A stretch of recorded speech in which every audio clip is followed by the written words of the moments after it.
Mas é o Pedro Choi filho ou pai? E quando eu explico só há um Pedro Choi, e como eu já sou conhecido há muitos anos, temam que eu não sou eu. Alguém se está a passar por mim. Tenho orgulho de ter 65 anos, eu sou o melhor ser humano do que antes. Eu nasci com vontade de ser médico, mas eu teria tudo para hoje ser servente pedreiro. Na Europa toda não há mais nenhum país que tenha lei da medicina chinesa nem da acupuntura. Tem o estatuto de profissão de ensino superior e de saúde para benefício da população. O sucesso, você acha que é algo que incomoda algumas pessoas? O meu princípio aqui com a acupuntura foi difícil. Fui perseguido em tribunal, várias vezes por ordem dos médicos, recebi ameaças de morte. Ser vanguardista também tem um preço. Nem sempre é bem visto.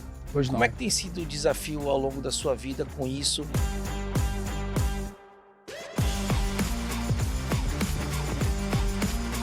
Fala pessoal, bem-vindos aqui em mais um podcast Boicote ao Fracasso. Estou muito feliz hoje aqui com um amigo de mais de 30 anos, uma pessoa que eu tenho uma admiração muito grande, que vai estar aqui com a gente. Mas antes disso, se você ainda não assinou meu canal, assina aqui já para você acompanhar sempre os podcasts saindo aí em primeira mão e também os cortes que a gente vai fazendo e vídeos que eu vou gravando. Então, assina já aqui para você me acompanhar. E como eu disse, estou com uma pessoa aqui que eu conheço já há bastantes anos, desde quando eu cheguei em Portugal, quase um ano e pouco depois de eu chegar aqui, me tornei amigo dele. E a verdade é que eu já fui para o Brasil, já voltei, já rodei o mundo. Ele também foi continuando na vida dele, mas a verdade é que depois de 30 anos ainda somos amigos e hoje eu tenho o prazer de receber aqui meu amigo Pedro Choi. Palmas para o Pedro. Show! Bem-vindo, Pedro. Obrigado, amigo. Obrigado. E de facto é uma honra estar aqui contigo, amigo. És uma pessoa absolutamente admirável.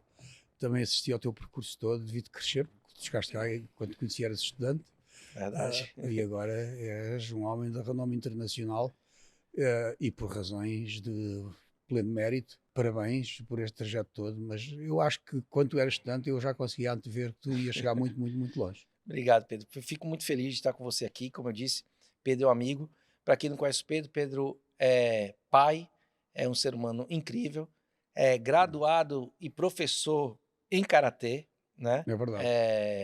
E também médico de medicina tradicional chinesa, Isso. uma das pessoas percussoras da medicina tradicional chinesa em Portugal e respeitado no mundo inteiro. Você que foi vice-presidente da Organização Mundial da Federação Mundial de Medicina Medicina Chinesa, Chinesa. Durante 12 anos. Fala um pouquinho pra gente aí, sua trajetória, Pedro, aí, como é que é, porque as pessoas pensam assim, o Pedro já tem esse sucesso, mas sempre foi assim, se calhar a família sempre teve, é um homem que nasceu em berço de ouro, ou um homem que caiu do céu, mas as pessoas não sabem um pouco da história desse homem que é um vencedor, um guerreiro e que teve que trabalhar muito. É verdade, amigo. E, acima de tudo, com princípios e valores Sem dúvida. que, na minha opinião, são louváveis e que deveriam ser exemplo para muitas pessoas em Portugal e não só. Bom, para começar, evidentemente, eu não tive um passado muito pobre e não tenho vergonha nenhuma disso, antes pelo contrário. Orgulho-me de ter sido. Aliás, devo dizer que os tempos em que eu fui pobre não foram tempos de infelicidade. É deixado bem claro. Não tem também. nada a ver uma coisa com a outra. Absolutamente nada. Eu já passei por muitos estados económicos e estou em condições ótimas para poder dizer que não é o dinheiro que dá a felicidade. Quem já tiver felicidade, se tiver mais dinheiro, se calhar pode usufruir um pouquinho mais da vida, mas não é isso que vai fazer a diferença. Eu, quando era pobre, era feliz. E tinha muito menos problemas que os que tenho hoje, é da verdade.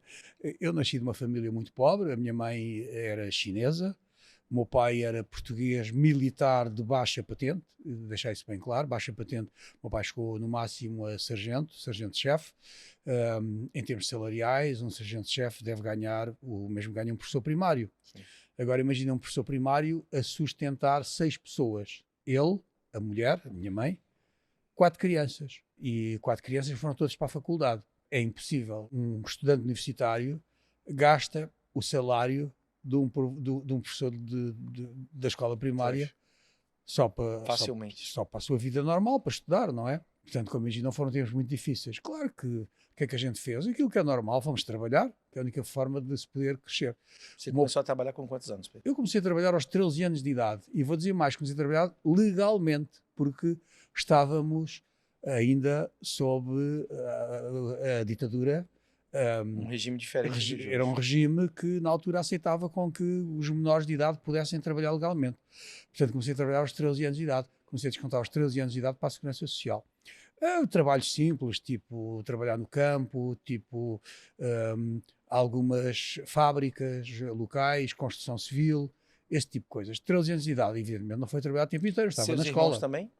Só conheci uma avó, a mãe do meu pai, porque até a história da minha mãe tem uma história que merecia 2 ou 3 livros. A minha mãe era refugiada política, portanto, durante a guerra com o Japão, as pessoas fugiram, os que puderam, não é? As guerras são todas terríveis.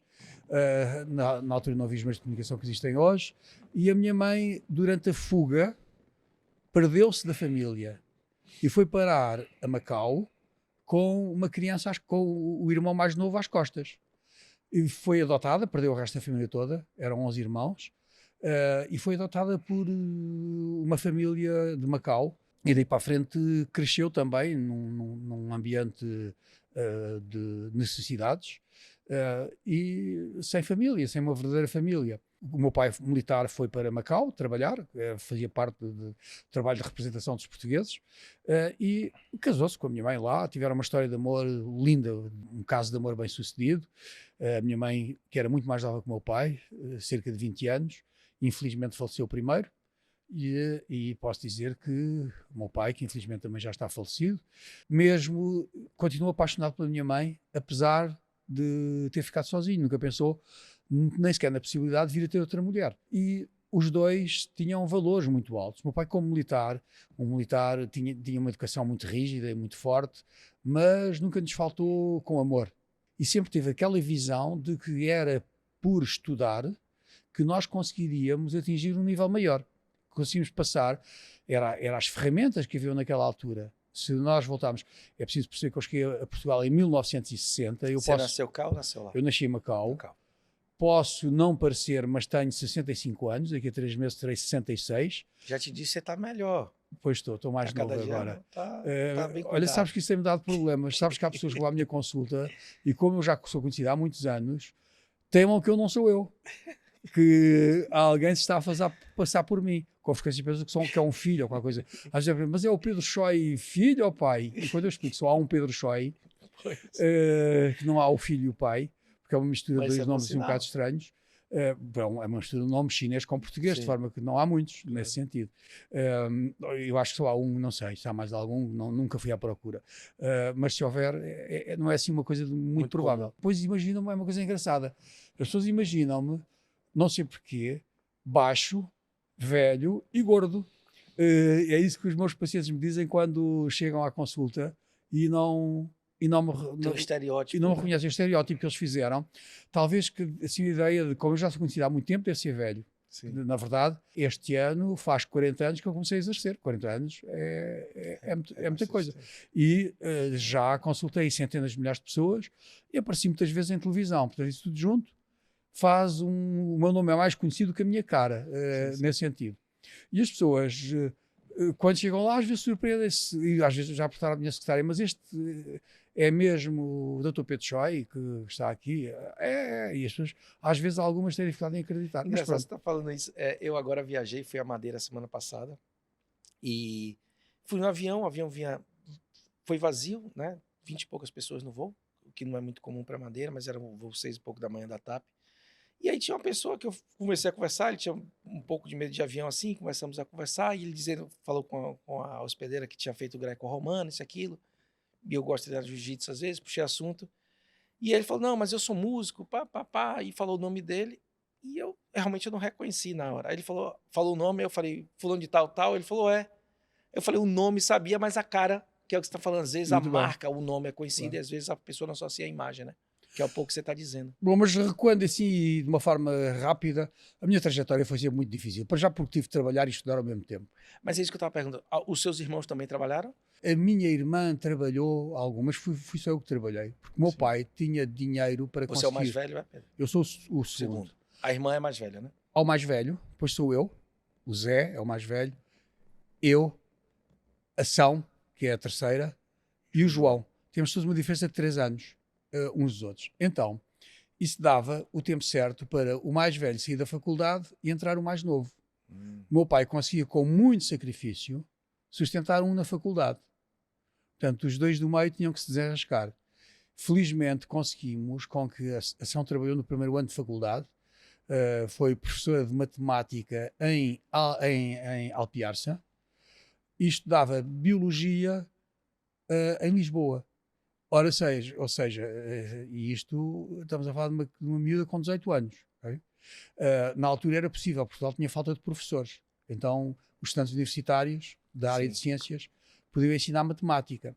Mas imaginem ir de transportes públicos de Lisboa a Alpiarça, okay? São para aí uns 90 km de distância, e fazer o curso, o primeiro ano do curso de Biologia. Foi extremamente fatigante para ela, e encontrou soluções para ela conseguir bolsa de estudo, conseguimos que ela tivesse bolsa de estudo máximo, algo que eu não conseguia em Coimbra, e por isso fui obrigado a trabalhar, e ela conseguiu não ter que trabalhar para o resto do curso. Mas fui eu quem teve que trabalhar e felizmente e ajudar em casa não posso dizer que me correu mal, correu-me bem, embora eu tenha feito de tudo. Depois do meu primeiro ano da Faculdade de Medicina em Coimbra, percebi que o trabalho físico tinha vários inconvenientes em relação a estudar ao mesmo tempo, sobretudo medicina, que é um curso muito intenso. Um dos inconvenientes eram os horários, porque eram comuns, portanto tinha que estar a trabalhar no tempo que devia estar a estudar.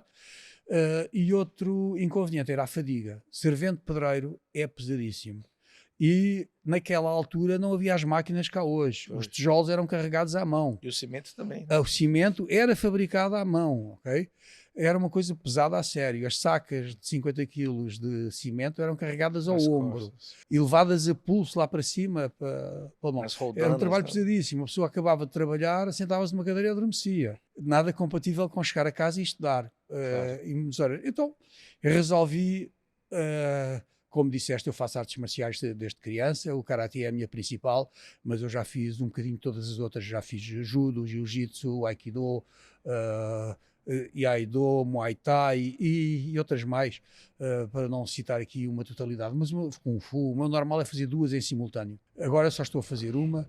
Estou a pensar começar, que é a parte que me falta, boxe. Manter boxe ao mesmo tempo que não é que eu não me consigo, eu considero-me bom de luta de mãos também, mas o boxe é específico, tem uma forma específica de fazer e é a minha fraqueza. A minha parte de boxe é fraca em relação ao resto das artes marciais.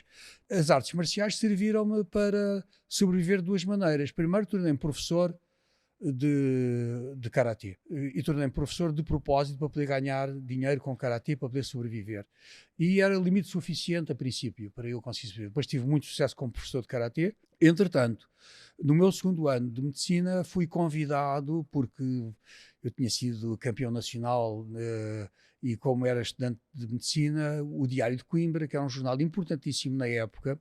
As pessoas não sabem, o Jornal de Coimbra é um dos jornais mais vendidos portugueses, porque os imigrantes portugueses costumavam assiná-lo. Então eles vendiam ainda mais por assinatura do que daqueles que eram vendidos diretos. E depois os estudantes de Coimbra, que tinham passado por Coimbra, os estudantes universitários, costumavam ficar, não sei qual é a designação, sócios, é qualquer coisa parecida, assinavam o Diário de Coimbra, que lhes era enviado pelo correio. Portanto, o Diário de Coimbra é um dos jornais mais vendidos. E o Diário de Coimbra, como era um estudante de medicina, publicou. Pedro Chois, aluno de medicina, foi campeão nacional de Karatê. Nessa altura fui convidado para ser segurança de festas e segurança de discotecas e criei uma equipa. Por acaso, essa equipa tinha um colega brasileiro, um colega ou melhor, japonês do Brasil, que era mestre de um outro estilo de Karatê chamado Kyokushinkai. Portanto, fizemos uma equipa com 3 ou 4 pessoas.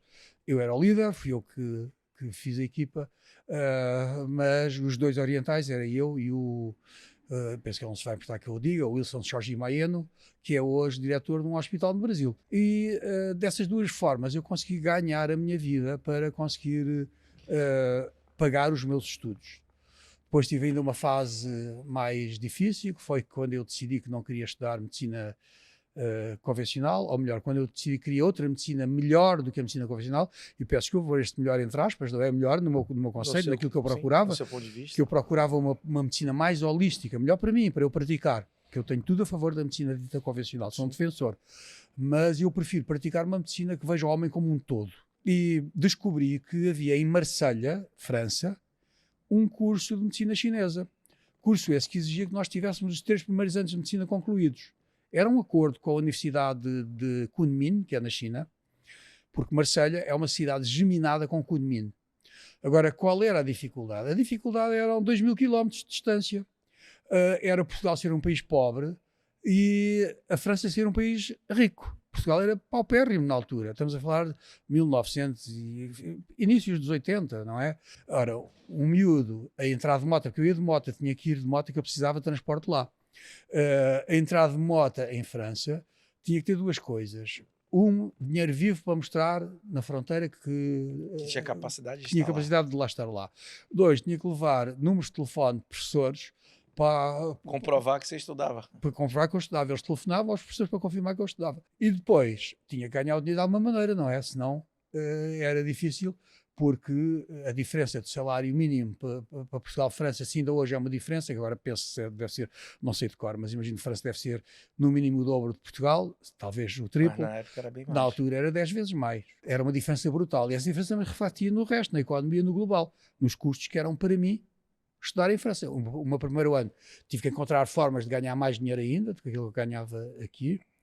Uma das coisas que me deu muito dinheiro nessa altura e que foi possível foi aceitei um convite para ser guarda-costas, não vou dizer de quem, nem não posso, mas era muito mais bem pago do que você recebia cá. do que se fazer qualquer outro tipo de profissão que eu pudesse fazer para ganhar em pouco tempo muito dinheiro. Eram trabalhos pontuais, não tinham de ser regulares no dia a dia, mas pronto, dava para ganhar o suficiente para viver e para fazer esse curso, né? Que claro, não era fácil. E que não era fácil para todos os efeitos. Agora, você falou E além disso, outra dificuldade que havia ali, reparem, eu era um meio chinês, meio português, a fazer um curso de medicina chinesa em língua francesa.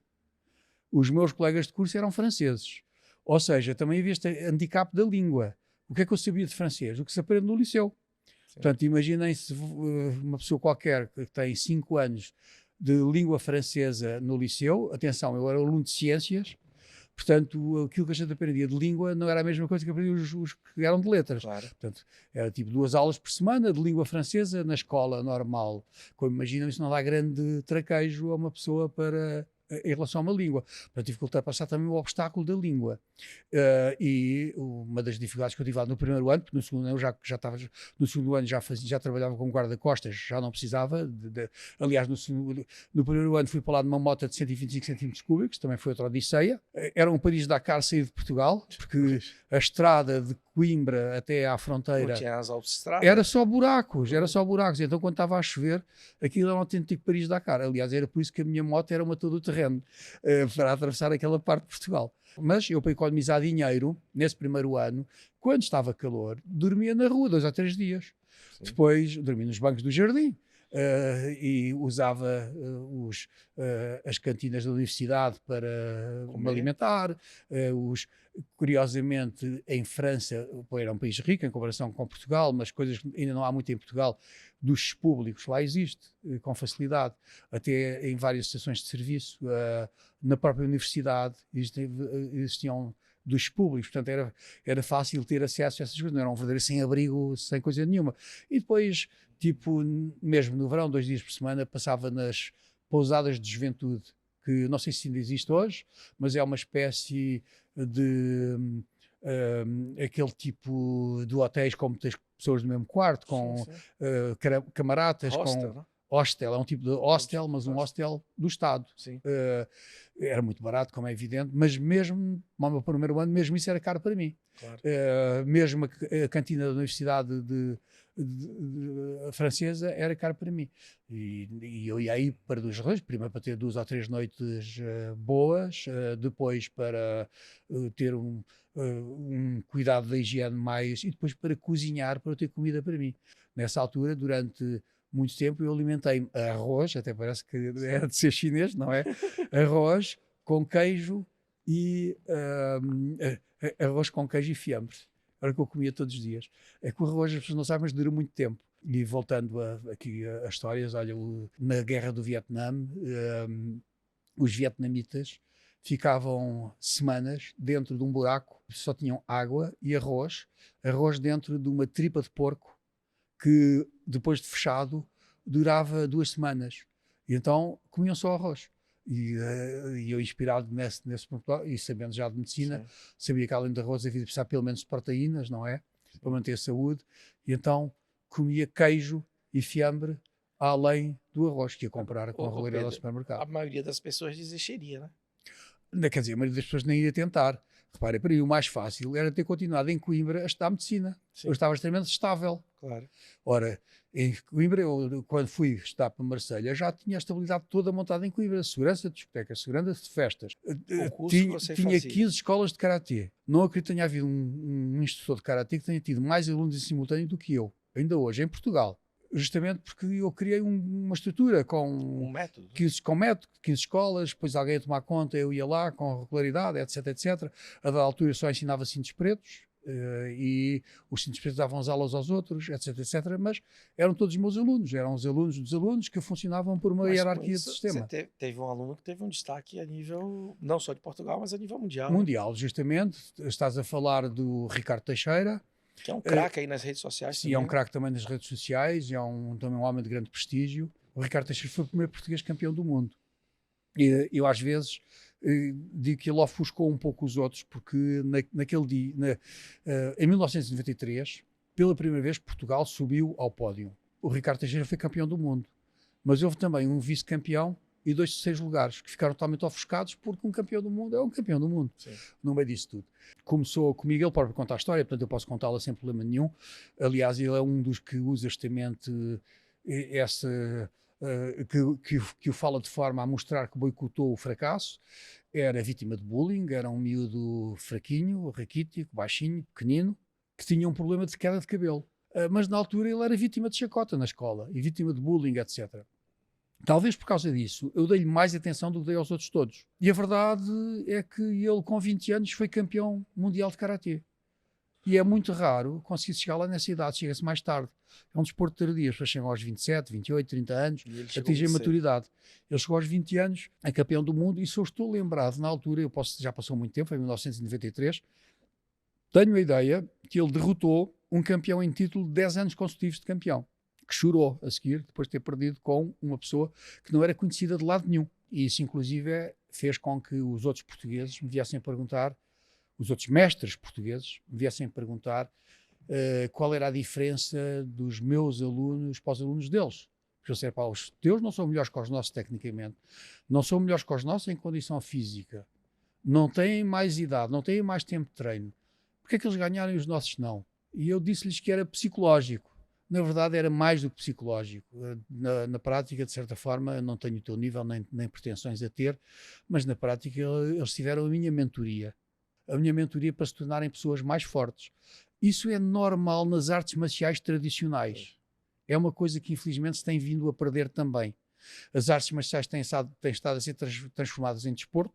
Está perdendo um pouco da arte, né? E está a perder a Da arte. essência. E essa parte da transmissão de métodos, mestre-aluno, e mesmo o conceito de mestre, é uma coisa que está a desaparecer. O mestre está a tornar-se um treinador. A designação oficial agora é treinador. Por engraçado, eu que ensino karatê desde 1980, agora sou obrigado por lei a fazer um curso de treinador para ter direito a ensinar karatê em Portugal. Quando a maioria dos mestres do meu estilo, ou pelo menos metade dos mestres do meu estilo, foram formados por mim, no meio disso tudo. É engraçado também, tem a ver com as leis e com a adaptação. Também não estou nada preocupado com isso, estou a fazer o curso com gosto e também tive muitas coisas para aprender. Mas dá-me a perceber a grande diferença que há entre o meu karatê, e eu peço que eu vou chamar o meu karatê porque eu continuo a pensar em karatê à minha maneira, à maneira antiga, à maneira tradicional. Que você também aprendeu. Que eu também aprendi, claro. E o karatê atual, que, atenção, o karatê atual não quer dizer mal de karatê, antes pelo contrário. Há karatê a todos os níveis e há muitas formas de ensinar. Mas está-se a transformar num desporto. Está mais focado para o desporto do que para a essência da arte marcial como um todo. E perde-se também esta parte de mentoria, de verdadeiro mestre. Nós somos vistos como um treinador de futebol, como um treinador de basquetebol ou de handball ou de outra modalidade, sem nenhum de respeito para o treinador, que é algo de muito mérito. Mas o trabalho de mestre é diferente. Há aqui uma mentoria que é uma mentoria de vida, que ultrapassa a mentoria do desporto. Vai muito para além disso. Ensina as pessoas a serem mais fortes, mais capazes de se vencerem a si próprios. Não é só a parte técnica. Né, não é só a parte técnica. E você acredita, isso aí que você falou do mestre, algumas coisas que eu quero te perguntar. Você acha que o bom mestre é aquele que treina o seu discípulo para ser melhor do que ele? Sim, eu sempre disse isso. A minha filosofia é, nós temos que nos ultrapassar a nós próprios. Ou seja, eu tenho que ser melhor do que mim mesmo. Se eu fazer o que é que seja, um exame, um combate, o que é que seja, eu tenho que ser melhor do que mim mesmo nessa fase. Não me estou a comparar com outro, eu tenho que ser melhor do que eu. Ora, se eu sou mestre, ser melhor do que eu é fazer melhor do que eu. Eu tenho que conseguir fazer alunos melhores do que eu, pelo menos em alguma coisa. Eu nunca fui campeão do mundo de karatê. Também não havia condições para se conseguir. Quando eu digo condições, refiro condições económicas, até nesse sentido. Eu cheguei a viajar de carro para outro país para fazer uma competição de karatê. E num carro, 5 miúdos dentro do mesmo carro, a comer sanduíches para depois ir competir. Evidentemente estávamos em grande desvantagem com os outros karatecas de países desenvolvidos, não é?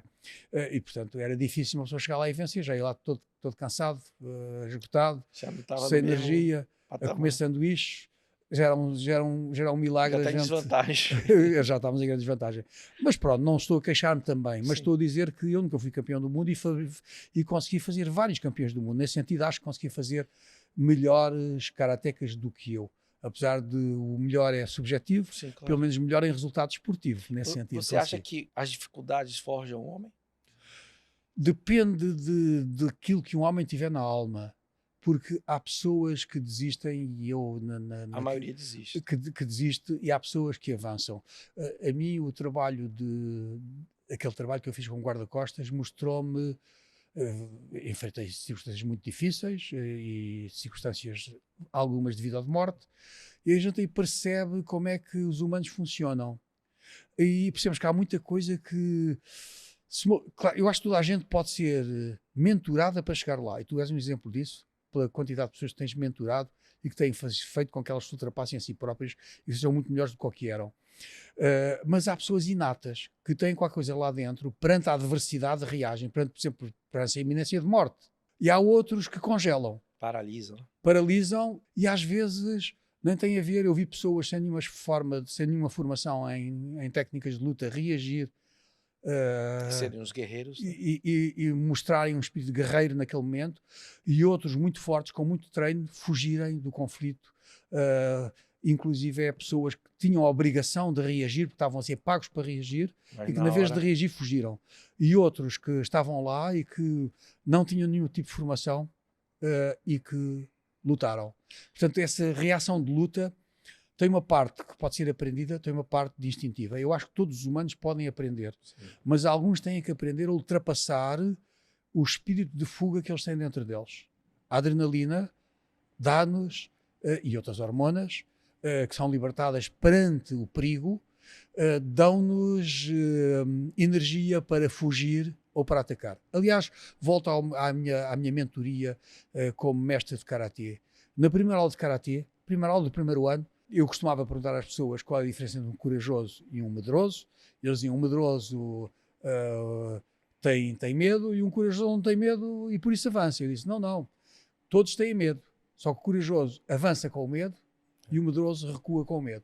É bem engraçado, o Pedro ainda não fez o mapa, apesar da gente conversar, e eu aprendi muito com o Pedro. Ele está aqui dizendo que mas ele é um grande mestre na parte mental, e eu admiro muito por isso. E lá no mapa a gente fala muito disso, a diferença entre o medo e a coragem é a ação. Porque os dois vão ter medo, mas um vai agir e o outro vai paralisar. Justamente. Não é? Os dois vão ter medo, claro, porque é ação. O corajoso é aquele que com medo vai com medo mesmo. Exatamente. Vai agir. Certo. Não é? Então é muito disso que você está falando agora. E algumas pessoas, né, a gente vai conversando, vou conhecendo empresários e pessoas que vão tendo sucesso naquilo que elas julgam como sucesso. Sucesso é muito relativo de pessoa para pessoa. Mas o que eu tenho notado é que aquelas pessoas que vão e conquistam algo e que elas julgam como sucesso são aquelas pessoas que realmente conseguiram ultrapassar barreiras que as paralisavam. Né? E você está aqui, a gente já está conversando aqui há um tempo, e foram muitas barreiras que você tinha para justificar o não avançar. Eu teria tudo para hoje ser servente pedreiro. Era o mais fácil. Era o mais fácil, não claro. É? E aí depois, logicamente, que muita gente pensa assim... Atenção, nada contra ser servente pedreiro é sim. uma profissão extremamente digna. Aquilo que não é digno é andar a roubar ou enganar. E enganar, ok? Eu estimo todas as pessoas que trabalham. Claro. Toda profissão é digna. Claro. O que você está dizendo é que você, pela circunstância que tinha, a sua opção seria somente aquela, ou pouco mais. Mais nada. Você foi buscar outras opções. Justamente. Então, porque você não se viu naquela profissão. Tem gente que vai ali e diz, eu quero ser servente de pedreiro, eu quero ser mestre de obra, tá tudo bem. Eu nasci com vontade de ser médico. Nasceu com vontade de ser médico. Cresci assim desde sempre, nunca pensei noutra sua coisa. Vocação era sempre Só essa. tinha dúvidas se queria ser médico veterinário ou médico de seres humanos. Mas tinha a certeza que queria dedicar-me Talvez a a ser primeira médico. opção era mais fácil, não? Talvez. Em bom da verdade, foi moeda ao ar. Ser médico veterinário ou não conseguia decidir. Tinha nota para as duas. Pedro, E foi moeda ao ar, saiu medicina, entrei em medicina. Você está falando isso, mas você também, eu me lembro, a gente já se conhece há anos, me lembro você também tratar animais. Temos um amigo em comum que é o John Wolf, um cavaleiro, um cara que é um craque aí na parte de montaria, né? Olá, John, um grande abraço para ti. Um abraço também, amigo John. Que você tratou um cavalo dele que eu acho que tinha tendinite, não foi? Sim, alguma coisa assim, vários. Um cavalo. E você tratou, sim. E depois tratou também no zoológico um golfinho, uma golfinha, uma golfinha, lá nos anos 2000, talvez, no final. Não, 90. Já não me lembro da 90 e poucos. Não me lembro da data. 90. Assim, eu sempre tive vocação para tratar animais também. E é bom, da verdade, eu tratei muitos animais pela acupuntura e pela medicina chinesa. O golfinho foi uma história muito engraçada, foi a mais engraçada de todas.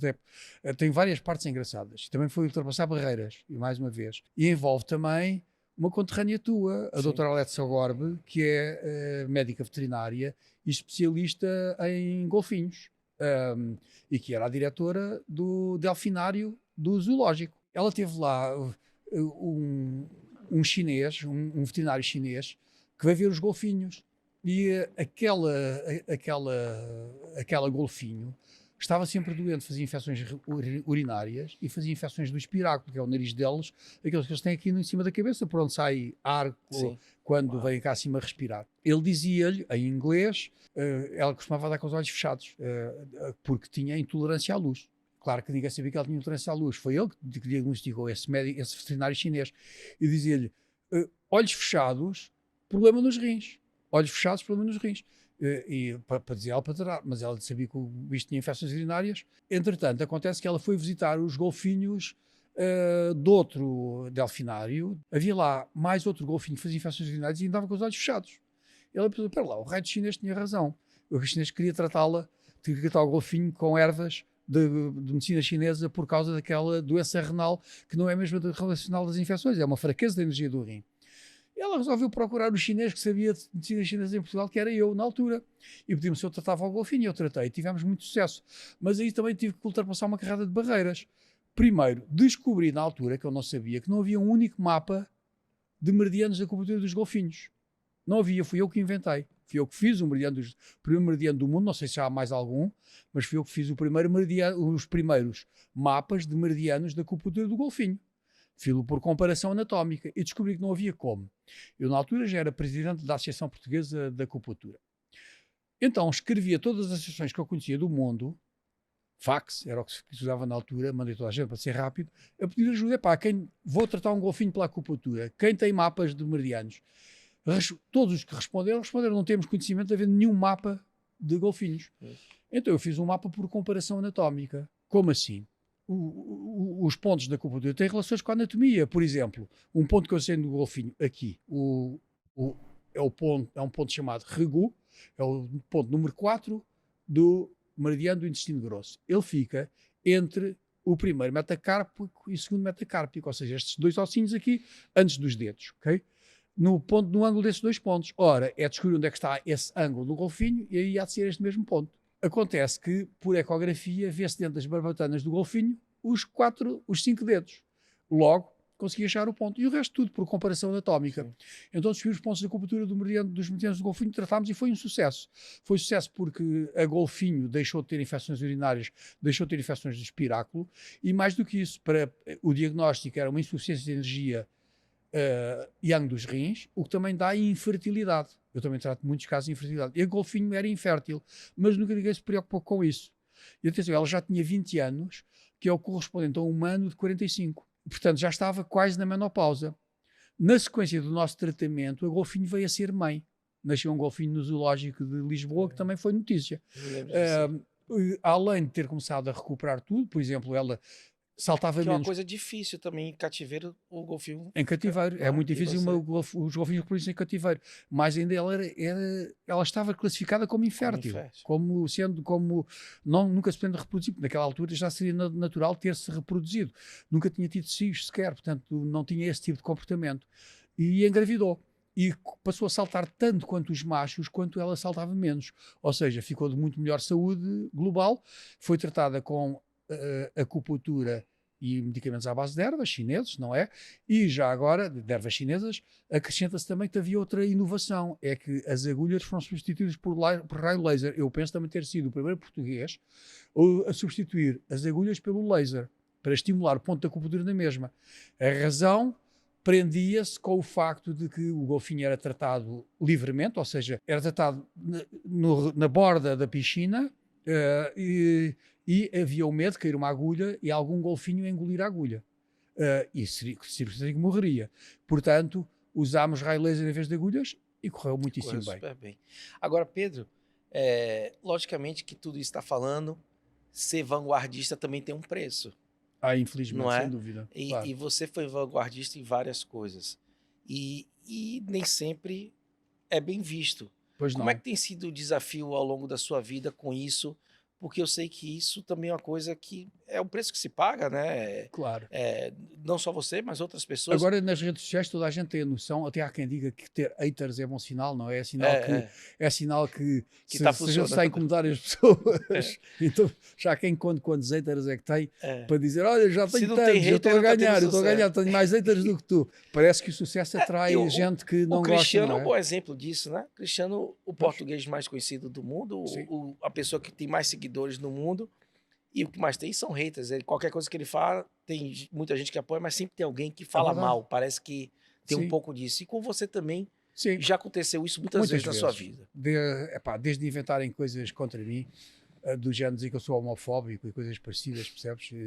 Eu mesmo E- tenho um problema de homofobia com você e xenofobia Imagina, Imagina, não não, cara. é De verdade. homofobia, Bom, de era xenofobia ou de impossível, racismo. xenofóbico era impossível. Eu sou Não, meio chinês, meio português, para começar, exatamente. nasci logo de Conheço você. duas gerações, de duas Agora, também sei etnias que você é diferentes. uma pessoa que sabe que homem é homem, mulher é mulher, e é assim que funciona também Claro, as claro. coisas. E Não, cada um tem sua energia, não é mal e nem é eu bom. defendo os direitos de cada ser humano Pois eu sei disso. a assumir-se como quiser. Cada ser É. humano é um ser humano, tem o direito E são opções deles. exatamente, e nós temos que respeitar as escolhas dos outros. Mas era só para dizer que, de certa forma, foi uma manipulação, por exemplo, e há de coisas. E para começar, o meu princípio aqui com a acupuntura foi difícil, mesmo a esse nível. Fui perseguido em tribunal, várias vezes por ordem dos médicos, etc. E em várias fases da vida recebi ameaças de morte, a princípio, e agora há uns anos atrás, há poucos anos atrás, há uns 5 ou 6 anos atrás, também fui outra vez ameaçado de morte, e por não fazer mal a ninguém, apenas por ter sucesso na área que tenho, enfim. O É um pouco sucesso, você complicado. acha que é algo que incomoda algumas pessoas? Infelizmente, não sei porquê, há pessoas que se incomodam com o sucesso dos outros.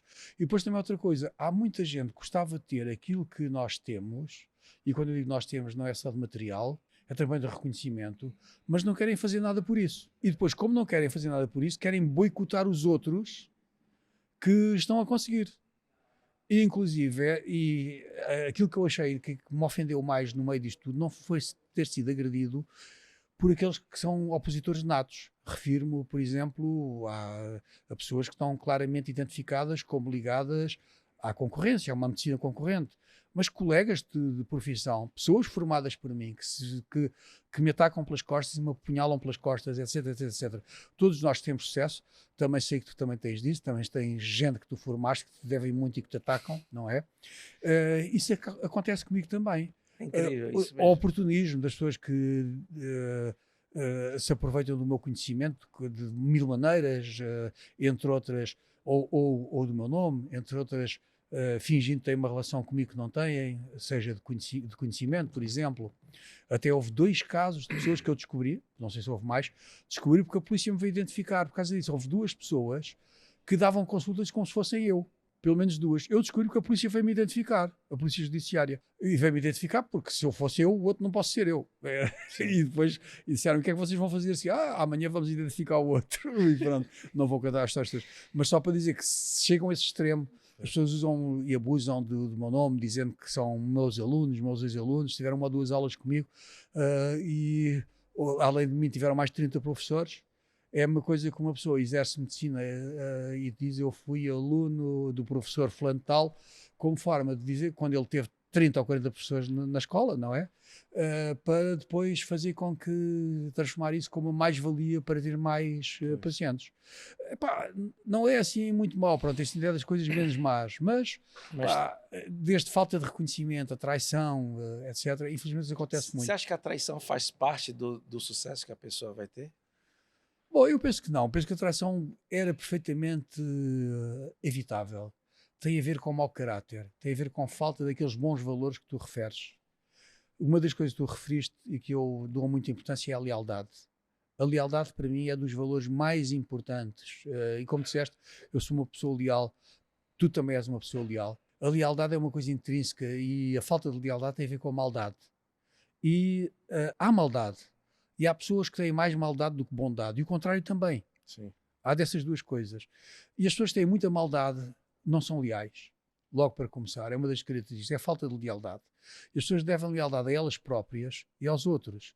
E mais uma vez, eu fui educado a crescer, sobretudo pelo lado oriental, que o conhecimento é uma dádiva. E quando a gente dá conhecimento, merece um respeito. Eu respeito muito todos aqueles que me ensinaram. Os mestres da medicina chinesa, os mestres das artes marciais. Tenho um carinho enorme por todos eles. Honrar os seus mestres, né? Sem dúvida. E são pessoas que eu tenho uma lealdade enorme. Lembro, por exemplo, de um mestre para quem eu fui, de certeza, muito pouco importante. E que para mim foi sempre muito importante. O mestre Serge Feist, é um francês, foi mestre de judo, foi mestre da equipa olímpica de França. Se ele for vivo hoje, oxalá seja vivo hoje, terá, imagino eu, 98 anos. Há uns 5 anos atrás, ainda era vivo, eu descobri-o online, não tive tempo de o ir visitar. Este mestre foi muito importante para mim, conta outra história, também é outra história de superação e é engraçada. Eu tinha 17 anos e praticava judo como segundo desporto. O meu primeiro desporto era karatê. Praticava judo como segundo desporto e admirava muito a equipa francesa. Foram os primeiros a ganhar aos japoneses. Na altura os japoneses ganhavam tudo e os europeus não ganhavam nada. E depois eram dos mais fortes do mundo. Eles faziam um estágio internacional de verão. E eu vi um anúncio do estágio. E porque sim, por não, sem querer nada, escrevi uma carta ao mestre Sérgio Feist na altura. A gente escrevia cartas em papel, que iam para o correio, levava uma semana a chegar, e depois eventualmente recebi uma resposta. Escrevi uma carta em francês muito atabulhado, que eu era português, não é? Era 17 anos no liceu, e escrevi uma carta em francês a dizer: grande mestre, eu tenho uma grande estima por si e pela seleção francesa. Sou um pequeno judoca, o meu primeiro desporto é o karatê, mas pratico judo desde os meus 11 anos de idade, portanto tenho 6 anos de treino, não sou forte, mas tenho uma admiração enorme por vocês. Tenho uma pena não poder participar no vosso, nem sonho em participar no vosso estágio, mas gostei da notícia e estou a por isso, e não sonho para já porque não tenho nível para participar nesses estágios. São estágios para os melhores do mundo, eu sou um dos fraquinhos, e mesmo que quisesse não tenho dinheiro para ir, sou pobre. E engraçado, recebo uma resposta, não estava à espera de receber nenhuma resposta, e o mestre Sérgio Feist escreve: Pedro, olha, estou comovido, desculpa. Oh, amigo, que bom. Mas é normal, eu acho bonito isso. Porque por trás de um guerreiro, de um homem como você, também tem um ser humano que é sensível e é grato. E em momentos que a gente está assim, que a gente menos espera. Mas é uma comoção por uma história positiva, claro, e boa, não é? E é bonito isso.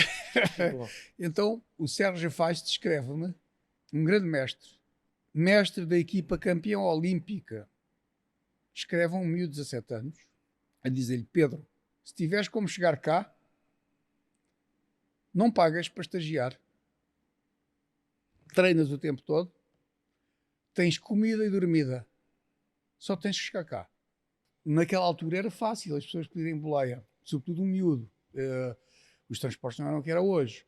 Eu fui à boleia aos poucos até Vilar Formoso. Vilar Formoso, que era a fronteira portuguesa. E em Vilar Formoso pus-me na fronteira, havia muitos imigrantes portugueses que viajavam, é no verão.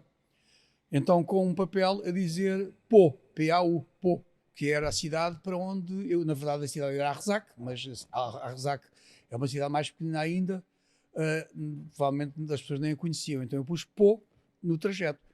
E da primeira vez que eu fiz isso, parou um imigrante português. Esse imigrante português deu-me boleia de Vilar Formoso até ao desvio na autoestrada para Pô e deixou-me na autoestrada para ir a pé. Uma coisa, não sei se na altura já devia ser proibido, agora é proibidíssimo, não é? Sim. Mas eu fiz dali depois 20 km com a mochila às costas Para chegar lá em Pô. para chegar a Pô. Fui perguntando com o meu francês moderado Arcaico, não é? onde é que era o estádio internacional da Arrezac. E consegui descobrir o estádio internacional da Arrezac. Sentei-me estafado num bar ao lado, bebi qualquer coisita para matar a sede e fui para o estágio e pronto, e fui lá recebido. Depois fiz esse estágio. Quantos dias? Uns 6 anos consecutivos. Eram 10 dias de estágio. E depois repetia-se todos os anos. E fiz esse estágio 6 anos consecutivos. E esse homem ensinou-me de uma forma absurda descomunal. Aliás, aquilo que ele me ensinou são as raízes do jiu-jitsu atual. Porque ainda por cima o que é que tinha em consideração? Eu não tinha nível para treinar com eles. Porque estava ali a seleção nacional francesa, mais uns poucos de atletas internacionais, competidores de judo. A nível mundial. De nível mundial. Eu era de longe o mais fraquinho de todos. Ora, o que é que eles faziam? Punham-me a treinar com uma menina, campeã olímpica, não é? Mas de muito baixo peso, talvez ela tinha menos de 50 quilos. Portanto, porque no judo os pesos conta para a diferença. Eu treinava ou com ela ou com o mestre. Foi um milagre de sorte descomunal para mim. Eu naqueles 10 dias aprendi o que um homem aprende em 2 anos. Técnicas de judo altamente elaboradas, super interessantes. E foi de uma gratidão. E aquele homem não tinha nada a ganhar. O que eu fosse para lá foi só o resultado de receber uma carta Pedro, de um miúdo. Olha que legal. Você está falando isso. E olha como isso é marcado e marcante na sua vida. Porque quem está lá talvez não conheça a sua grandiosidade. Eu vou dizer aqui uma coisa também importante. Há 21 anos atrás, o meu pai faleceu. E você foi um dos amigos que me deu força. Me ofereceu um curso de medicina chinesa, se eu quisesse fazer. Foi estar comigo, dormiu num colchão, numa casa que eu tinha que não tinha cama, era só um colchão no chão. E na época, um Pedro Choi famoso, com sucesso, com tudo. De você também estender a mão e ser grato e retribuir quando as pessoas menos esperam. Então esse mestre não me ensinou só a lhe receber. Provavelmente você já tinha isso e você, talvez sem perceber, fez isso com muitas pessoas. Fez comigo e sei que fez com muito mais pessoas. Certo, é verdade. Então isso como marca as coisas, de alguma forma você devolveu o que você aprendeu. Sim, sem dúvida. Não é? Claro. Porque eu sou prova disso. De você, em momentos difíceis, que para mim foi uma perda. Meu pai era muito novo ainda, 58 anos. E você sempre foi amigo. E me lembro, eu dormi até mais tarde, você tinha um compromisso, acordou cedo e deixou uma cartinha para mim lá, agradecendo. Dormiu super mal. Não, acredito. Num colchão no chão, porque era assim a minha casa nessa época. Devo ter dormido bem. Mas que tivemos lá. E de também acolher e retribuir. Porque eu ainda me lembro você dar aulas com cassete. Sim, é verdade. Não era isso? Gravava. Hoje tem internet aqui. Exatamente. Mas você gravava cassetes. Não era assim, Pedro? Era assim, era. Mandava as cassetes, as pessoas assistiam aulas com as cassetes, depois você fazia algumas aulas com você presencial. Exatamente, e depois você foi aumentando sua equipe. Comecei... Onde o João, seus irmãos foram trabalhar com você e outras pessoas também. Foi isso mesmo. A minha primeira forma de me dividir para conseguir ensinar medicina chinesa, na altura, foi para conseguir ensinar simultaneamente em Lisboa, Porto e Coimbra, um aluno avançado, um aluno que tinha muito boas notas, passava uma cassete comigo a passar, que era a mesma aula que eu ia dar em Lisboa, nesse sentido. E foi muito trabalho também, mesmo isso, construir a medicina chinesa em Portugal, que eu também fui eu que lutei. Portugal é o único país do mundo o único país da Europa, peço desculpa, que tem lei da medicina chinesa. E as pessoas dizem, mas quem me ouvir noutro país qualquer faz, mas aqui há acupuntura, a medicina chinesa, sim, mas não há lei. Na Europa toda não há mais nenhum país que tenha lei da medicina chinesa nem da acupuntura. E aqui existe lei, é uma profissão de saúde de ensino superior, existe, para não ter falsas modéstias, porque eu lutei por isso. Não fui o único que lutei por isso, mas tenho a certeza que eu fui aquele que decidiu o resultado. Foi um trabalho de natureza política. Toda a gente faz política desde que intervenha na sociedade. E foi uma intervenção junto dos políticos, junto da Assembleia da República, junto das pessoas que têm o poder de decisão, governos, etc., instituições, que se conseguiu demonstrar que a medicina chinesa e a acupuntura mereciam o estatuto de profissão de ensino superior e de saúde. E justamente mereciam, entre outras coisas, para benefício da população. Trata-se de uma profissão de grande responsabilidade, estamos a lidar com a saúde e com a vida das pessoas. É absolutamente indispensável que as pessoas que estão a praticar tenham formação adequada e que executem segundo padrões e regras pré-estipuladas e controladas pelo Estado. Hoje isso existe em Portugal. Pois e é, isso existe faz a diferença também, né? Também graças ao trabalho político que eu Que fiz. foi feito. Pedro, estamos chegando já aqui ao final. Aí eu queria saber de você assim, qual foi o seu momento que você pode dizer assim, esse momento foi realmente a minha virada, aqui eu boicotei o fracasso. Aí eu tive muitos. De forma Mas que um assim que é veio difícil na sua arranjar cabeça, eu sei que são muitos, mas um um assim que se fala principal. assim, esse, se eu não tivesse feito esse, não... Foi uma trajetória, foi uma somatória de coisas. Mas você desde criança aí vem fazendo isso, sim, né? Mas algum que... Sim, foi um somatório de... Não há um ponto fulcral único. Há muitos pontos em que fui obrigado a ultrapassar dificuldades e vencê-las, mas foi sempre a resiliência, não desistir, Você, apesar das dificuldades. plano B existia para você ou era só um plano A que você fazia dar certo? Eu tinha, naquela altura, eu hoje tenho mais planos B do que na altura. Quando eu era miúdo, estou a dizer até aos Você tem 40, planos B ou tem um plano A que você flexibiliza eu mais? tenho um plano A que é flexível, que tem alguma flexibilidade, é mais isso. Antes Um você tinha um plano A que plano estamos a A, era dizer. mais cortar a direita? Sim, era plano A cortar a direito. Só que agora, com a idade, e eu gosto de 65 anos, nós com a idade vamos ficando mais sábios. Eu acho que nós não perdemos nada. Eu tenho zero vergonha da minha idade, antes pelo contrário, tenho orgulho de ter 65 anos. Eu sou o melhor ser humano do que antes. Extremamente que a gente evolui. E se nós tivermos espiritualidade, evoluímos mais ainda. Portanto, eu acho que hoje sou um melhor ser humano do que era antes. O plano A tem flexibilidade. Hoje pode ser que eventualmente possa ter alguns planos B. No passado era forçar a entrada. É aquilo que está certo. Tinha consciência, sempre fui uma pessoa demasiado seguro de mim próprio. Eu disse demasiado propósito, porque às vezes fiz erros por excesso de confiança. Okay? Mas eu acho que mais vale ter excesso de confiança do que ter falta de confiança. Sim. E por isso a minha posição era, eu confiava naquilo que queria fazer. Em primeiro lugar, tinha uma certeza, tudo o que eu escolhesse teria que ser honesto e tinha que ser justo. Portanto, a partir daí eu podia fazer o que fosse preciso para chegar lá. E o que fosse preciso dentro da honestidade e da justiça. Claro. Também. E dentro dos seus valores, lógico. Nunca fiz nada de desonesto, ok? Nem que me pudesse desonrar. Portanto, nesse sentido, eu estava seguro para poder fazer a força que fizesse para enfrentar as dificuldades que estivessem à frente. Maravilha. Estamos chegando aqui ao final, eu faço sempre uma apanhada aqui do que a gente conseguiu aprender aqui com o Pedro Schoy, né? Doutor Pedro Schoy, mas para os amigos Pedro aqui, que eu posso chamar assim. Então, o que é que eu percebi aqui hoje? Primeiro, resiliência acima de tudo. Um homem leal, resiliente, focado, determinado, com um plano A que tem que cortar a direita, mas com a idade, esse plano A, o que ele chama de plano B, e eu conheço ele bem, não é bem um plano B, mas sim muito mais flexível, muito mais sensível para que o plano A dê certo. Um homem vanguardista, à frente do seu tempo, que não foge a batalhas, mas que as encara de frente, de cabeça erguida. Foi julgado, foi traído, mas nunca perdeu a sua honra, a sua frontalidade, a sua gratidão. Um homem, a gente viu aqui hoje, sensível, eu já sabia disso, poucas pessoas sabem a sensibilidade que você tem. Eu sei, vou falar aqui, toca violão, fala bem, gosta de ler, de poesia, facilidade com idiomas. Um homem que, apesar das dificuldades que a vida foi colocando ele nunca fugiu à luta. Um homem que é família, mostrou aqui, e que provou que o dinheiro ajuda na felicidade, mas não traz a felicidade. Eu acho que é um pouco disso aqui que a gente pode aprender com você hoje. E agora vamos chegando aqui no final, eu faço sempre um bate-bola aqui. Faço a pergunta, você fala o que vem na cabeça. Eu digo o que vem da cabeça agora. Exatamente. Vou te Olha, fazer uma pergunta e você fala ok, está bem. o que vier à cabeça.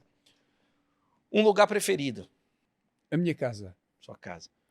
E, Edgar, vou deixar claro, a minha casa não é um espaço físico Sim, no global. É a casa em que eu estiver.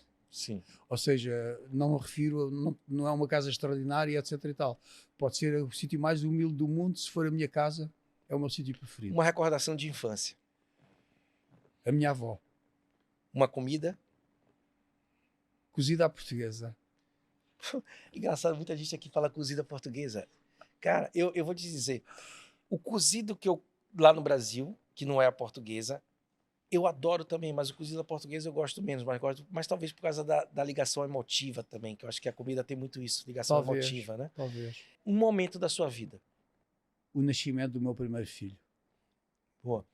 Um lugar que você já foi inesquecível. Masai Mara. Um carro? Eu tive muitos carros desportivos. Hoje estou aqui num sítio rodeado de carros desportivos multimilionários. Agora já penso em carros só de uso. Tive um carro desportivo que foi marcante para mim e que não é assim nenhum topo. Um Mitsubishi 3000 GT. Me lembro, já andei com você nele. Depois andaste com... Aliás, Fomos a Vila Real. Do Porto a Vila Real. Exatamente. Nós os dois fomos nesse carro. Verdade. Na altura, o carro nasceu com a designação entre aspas, do anti-Ferrari. Uhum. De certa forma era para competir com o Ferrari. Tinha assim umas formas, para a altura, ele era mais sofisticado que o Ferrari, mas era um Mitsubishi, era um carro japonês. Não era um carro do mesmo valor. Mas era um carro com uma potência muito grande para a altura, já não me lembro, mas, e que tinha coisas únicas na altura, que era tração às 4 rodas. As 4 rodas, além de serem motrizes, viravam, ou seja, o volante mexia às 4 rodas. Tinha suspensões que eram reguladas por computador, que era uma coisa avançadíssima para a época, e que isso fazia com que ele fizesse curvas a velocidades absurdamente. E ainda voltei a dirigir nesse carro.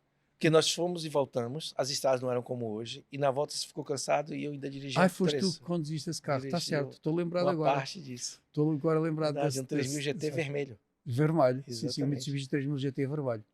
Um animal? Cavalo. Cavalo. Você foi um grande criador de cavalo. É difícil para mim, né? cavalo ou cão. Eu fui criador de cavalos e criador de cães. Gosto muito de todos. Os cavalos marcaram a partir dos 12 anos. Eu aproveitei tudo o que a vida me pôde dar.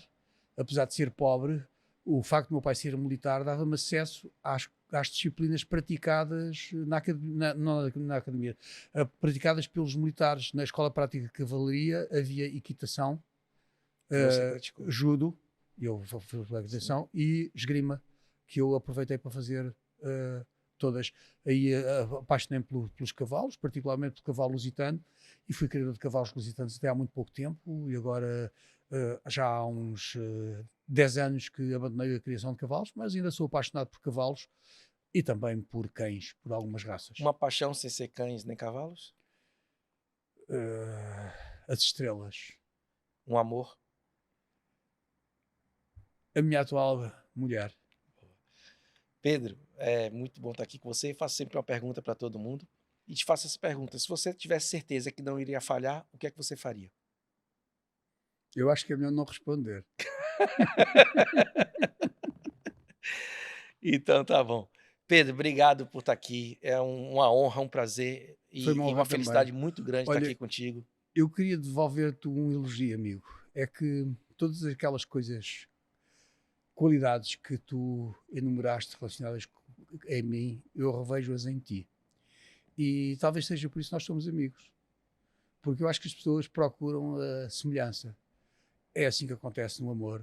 Aliás, a medicina chinesa acredita mais do que isso. Nós acreditamos que não é por acaso que as pessoas se conhecem, se juntam e, sobretudo, permanecem. Eu vejo o mundo como energia. Tudo o que existe é energia, manifestada de várias formas. A nossa personalidade tem por trás uma energia. Eu, quando diagnostico a saúde de uma pessoa, se eu quiser, também diagnostico a personalidade de uma pessoa. Ou seja, as energias semelhantes atraem-se. É por isso que a Terra tem a Lua a arbitrar à volta dela. Não estou a dizer que haja aqui uma arbitração de pessoas umas em relação às outras, mas a atração tem a ver com a forma como as pessoas são feitas por dentro. Isso depois revela-se nos nossos valores. Eu penso que tu tens exatamente os mesmos valores que eu e por isso também tenho uma admiração enorme por Grato. ti. Grato, amigo. Obrigado. Pois é. Pessoal, chegamos aqui em mais um final do Boicote ao Fracasso, hoje com esse ilustre amigo, posso assim chamar, que já somos amigos há mais de 30 anos, 31 anos, Pedro Choi, que para mim foi um prazer, espero que você tenha aprendido aí um pouquinho com o Pedro nessa conversa, tanto quanto eu aprendi, e dizer para você que nos acompanha aí, se não subscreveu aqui nossa página, clica aqui embaixo para você saber em primeira mão, vai acompanhando aí, que em breve mais Boicote ao Fracasso. Um forte abraço e vamos que vamos. Valeu, pessoal!